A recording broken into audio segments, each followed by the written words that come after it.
Madame la Présidente, Monsieur le Secrétaire Général, Excellences, Mesdames et Messieurs, qu'il me soit permis tout d'abord de saluer, Madame la Présidente, votre élection à la tête de l'Assemblée générale de l'ONU.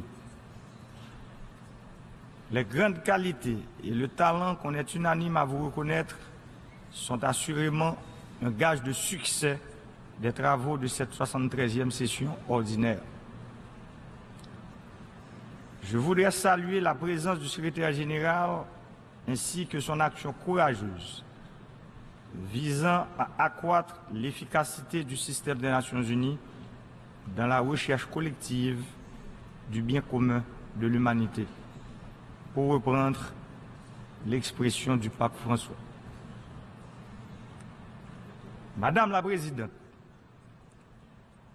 au fil des années, l'Assemblée générale des Nations unies se voit confrontée à une double interrogation sous-jacente aux principaux thèmes de l'ordre du jour.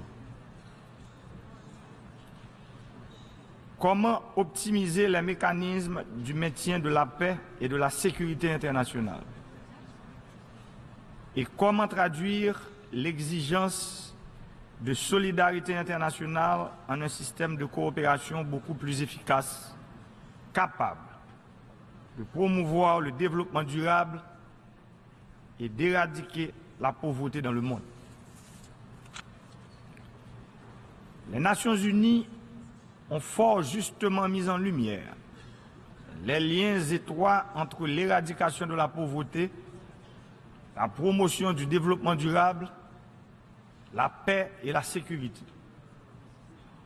De la même façon, la lutte contre la pauvreté et la promotion des droits de l'homme sont inextricablement liées.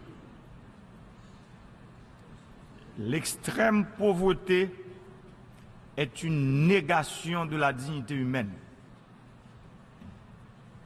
Elle doit, par conséquent, figurer au cœur de l'action des Nations unies. Ainsi, des centaines de millions d'hommes et de femmes auront l'espoir de voir un jour l'éradication de la pauvreté. Dans le même ordre d'idées, l'intensification de la lutte contre le réchauffement climatique, qui constitue l'une des menaces les plus pesantes pour l'humanité, se doit de figurer parmi les grandes urgences de la communauté internationale. L'accord de Paris sur le climat de 2016 a été, à cet égard, un jalon important. Et il convient que tout soit mis en œuvre pour que les obligations internationales et les engagements qui en découlent soient respectés. On le sait bien, les régimes d'adaptation et d'atténuation au changement climatique, ainsi que les mesures de précaution tendant à atténuer les dégâts, sont extrêmement coûteux. La mitigation des risques naturels, une des composantes d'une stratégie de développement durable, en tant qu'investissement fait aujourd'hui en prévision de phénomènes qui auront lieu demain, s'avère indispensable. Or, à ce jour, les moyens financiers sont nettement insuffisants pour permettre une réponse appropriée en phase avec l'ampleur des défis posés. La mobilisation de nouvelles ressources pour le redressement climatique revêt un caractère de priorité absolue. Force est de constater que les pays les plus vulnérables, notamment les petits pays insulaires, surtout la Caraïbe, dont la République d'Haïti, émettent peu de gaz à effet de serre alors qu'ils subissent la majeure partie des dégâts causés par des ouragans devenus plus fréquents et plus violents.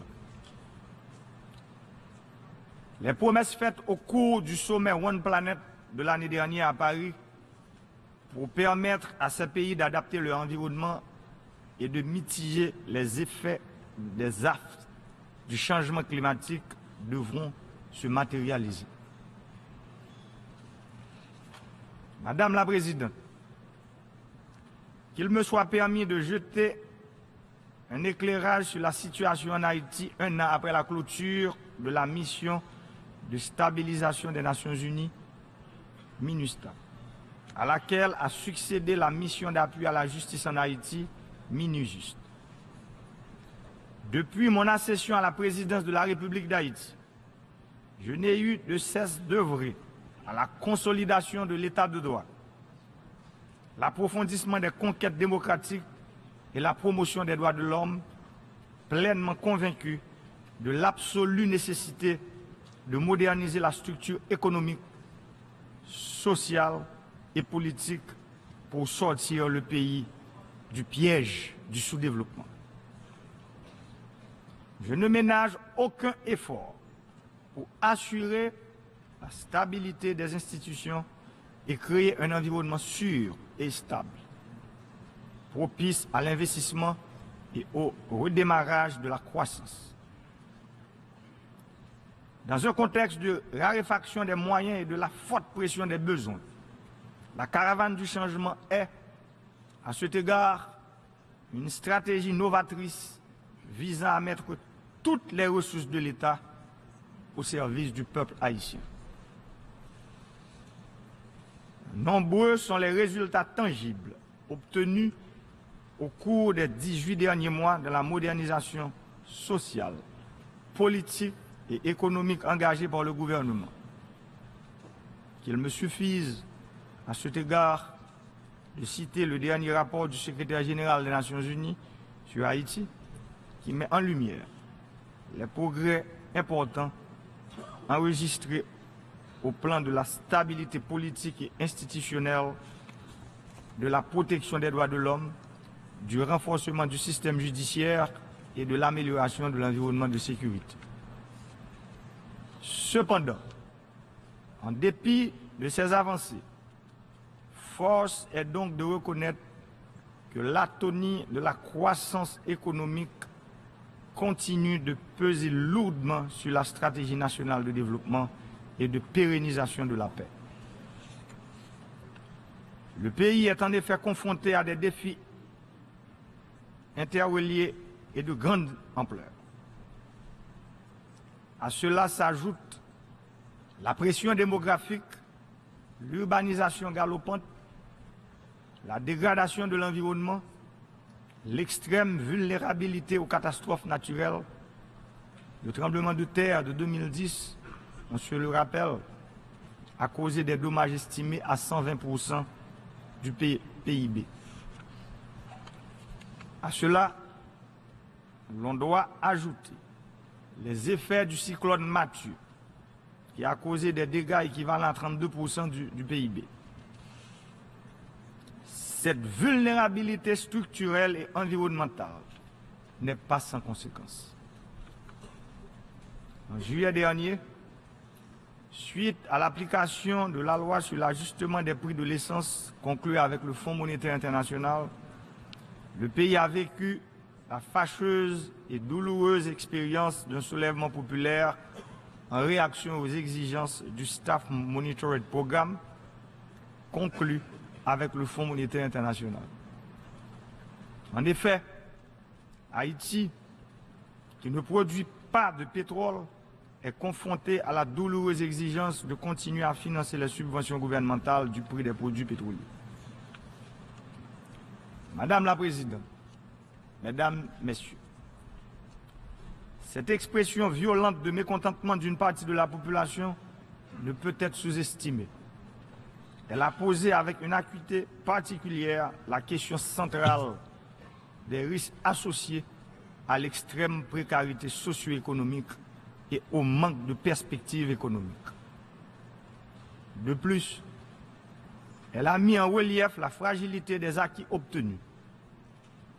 Aussi réels et incontestables soient-ils, ces acquis obtenus de haute lutte peuvent être mises en péril en l'absence d'un soutien adéquat sur la longue durée. L'un des enseignements que nous avons tirés de cette crise est que les réformes structurelles sont des processus de longue haleine qui, tout en étant indispensables, ne peuvent pas être entreprises dans de courts laps de temps et les conditions souvent trop rigides imposées par les partenaires techniques et financiers sans tenir compte de la réalité socio-économique de chaque pays. Sans vouloir en rejeter le blâme sur quiconque, il y a lieu de noter que le récent soubresaut enregistré a été, en grande partie, la résultante d'une vision trop étriquée de l'aide au développement, qui ne permet pas toujours à nos partenaires internationaux de reconnaître la nécessité d'une approche moins fragmentée, moins rigide, plus intégrée, bref, plus cohérente des problèmes interdépendants de développement et de sécurité, et beaucoup plus en adéquation avec les 5 principes de Paris sur l'administration et l'efficacité de l'aide publique au développement et le programme d'action d'Accra. Autrement dit, le succès de la stratégie de pérennisation de la paix et des acquis, à laquelle nous sommes particulièrement attachés et sensibles, est tributaire pour une large part de la capacité du pays à obtenir les moyens additionnels susceptibles de lui permettre de surmonter ses handicaps structurels, de relancer notamment l'investissement public dans les infrastructures essentielles et de surmonter les obstacles auxquels se heurte la croissance et qui maintiennent près des 3/4 de la population en dessous du seuil de pauvreté. Madame la Présidente, je tiens à réitérer ici, devant cette Assemblée, l'engagement solennel que j'ai pris envers le peuple haïtien et à la communauté internationale de ne ménager aucun effort pour engager résolument le pays sur la voie d'un développement durable, s'appuyant sur l'état de droit, la stabilité politique, la lutte inlassable, acharnée et opiniâtre contre la corruption sous toutes ses formes, la modernisation des institutions, le progrès socio-économique, la consolidation des conquêtes démocratiques et des acquis en matière de droits humains qui, j'en ai la conviction, sont irréversibles. Dans cette perspective, le nouveau gouvernement d'union nationale qui vient d'être formé s'attelle à la tâche muni de plans d'action rénovés, assortis d'un certain nombre d'objectifs prioritaires et de repères. L'amélioration immédiate des conditions de vie des couches les plus défavorisées et les plus vulnérables de la population grâce à des programmes novateurs. L'amélioration du climat des affaires, la relance des investissements publics et privés porteurs de croissance et de création d'emplois pour favoriser l'élargissement de la classe moyenne et la réduction significative des inégalités sociales et de l'exclusion sous toutes ses formes. La poursuite des réformes visant à consolider l'état de droit, renforcer le système de justice et la police nationale. Parallèlement, le rétablissement en cours des forces armées d'Haïti. La lutte contre la corruption sous toutes ses formes et dans toutes ses manifestations. La tenue, dans les délais prévus, des élections législatives en octobre 2019. L'intensification des mesures destinées à renforcer la promotion et la défense des droits de la personne humaine. À cette croisée des chemins, je lance un appel pressant à nos partenaires de la communauté internationale pour la poursuite d'une solidarité active avec le peuple haïtien dans le cadre d'un programme d'aide renouvelé, cohérent, substantiel, car il sera allié sur les priorités nationales et mise en œuvre en étroite collaboration avec les institutions nationales et le secteur privé des affaires, mieux adapté aux réalités du terrain. Ce changement de paradigme renforcera sensiblement l'effort national et contribuera à l'atteinte des objectifs de développement durable que nous nous sommes fixés en premier lieu et l'élimination de la pauvreté à l'horizon 2030. Madame la Présidente, la paix, le développement et la sécurité vont de pair. On ne cesse de le répéter. Ils doivent être soutenus adéquatement par des investissements appropriés, axés sur la longue durée.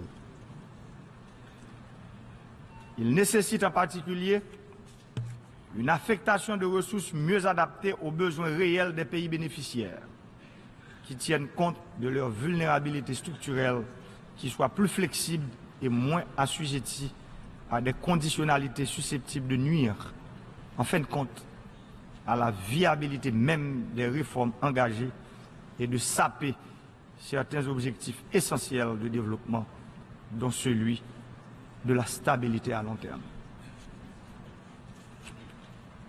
L'accès à de bonnes infrastructures routières, électriques, numériques, sanitaires, scolaires, environnementales et hydrauliques est un prérequis pour tout pays qui vise d'accéder au développement durable.